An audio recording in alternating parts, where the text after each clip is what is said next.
Gold was used for making jewellery in Ireland from the beginning of the Bronze Age. These include some items similar to those worn today, like bracelets, neck rings, and other fashion accessories. The properties of gold, including its colour, the fact that it does not corrode, and as it is easy to work and shape when compared to other metals, all help explain its long-lasting appeal.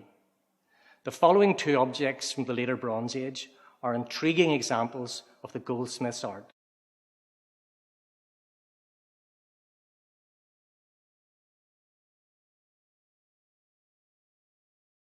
This tiny gold object, found at Inch near Downpatrick, is known as a heart-shaped bulla and was made sometime between 800 and 950 BC. It is incredibly rare. At the time of its discovery, only 6 others from Ireland were known, and is remarkable for the ability of its maker to work at a miniature scale without the modern aid of a magnifying glass. The bulla has 2 main parts, a heart or bag-shaped body and a tubular top. The thin sheet of gold from which it is made is decorated where the front and back join with 13 tiny strands of twisted wire and 4 along the top, almost impossible to count with the naked eye. The back is plain, but the front is decorated with 9 concentric circles, each of which has a central stud or pin. The fact that it has a tube along the top suggests it was threaded, perhaps with a leather cord, and worn as a secret locket or necklace. An X-ray has revealed it is a clay core rather than containing anything more mysterious. Incredibly, the Inch bulla is similar to 2 other bulla from the northwest corner of Lough Neagh, from Kinnigo in County Armagh and near Arboe in County Tyrone, now in the National Museum of Ireland.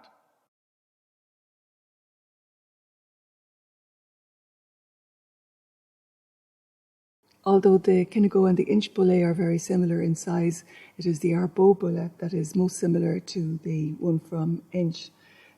Every feature of their construction and their decoration is similar. They both have clay cores. They are decorated in exactly the same way with gold filigree wire and a pattern of concentric circles across the surface. So it seems most likely that they were made by the same goldsmith or in the same goldsmith's workshop. Close to where the bulla was found, at Downpatrick, is spectacular evidence for Bronze Age gold work in the form of a large gold hoard consisting mostly of bracelets, which is on display in the case behind us.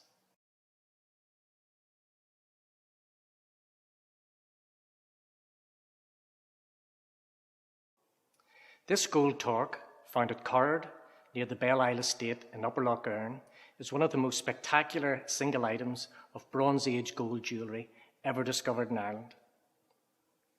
The word torque, from the Latin to twist, does not refer to the fact that the object has been compressed like a coil spring. The name relates to the twisting of a square gold bar, as metalsmith Brian Clark demonstrates. The ancient goldsmiths would have been using gold, and the first thing they had to do was to cast a little square ingot of whatever size they were intending to make the finished piece. This ingot then would have been hammered and forged out, and the ends made circular. Here we can see the beginning of the pinching in of the metal and the way it extends out and lengthens, and the square section in the centre, which will be split, and the flanges created. So it's forged in a square section and then split down on the 4 sides.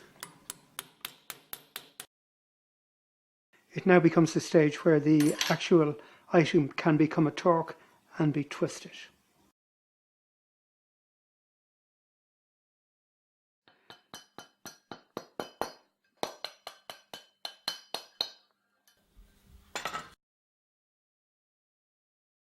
What makes the Corrard torque highly unusual is its coiled, spring-like shape. This is not how it would originally have looked, as we can see in examples from the National Museum of Ireland.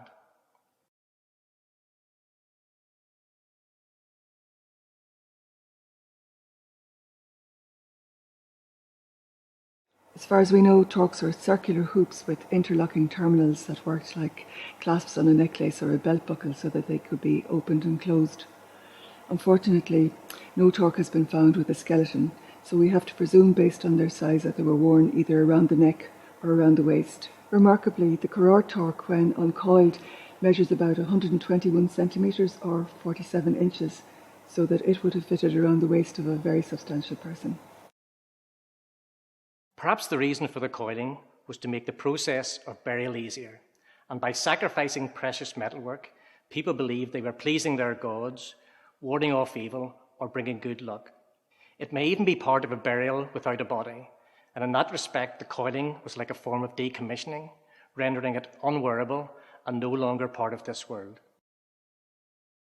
Weighing 720 grams, this is one of the heaviest torques ever discovered. And irrespective of who owned it or why it was coiled and buried, it reflects access to extreme wealth and the ability to secure a commodity whose value has stood the test of time.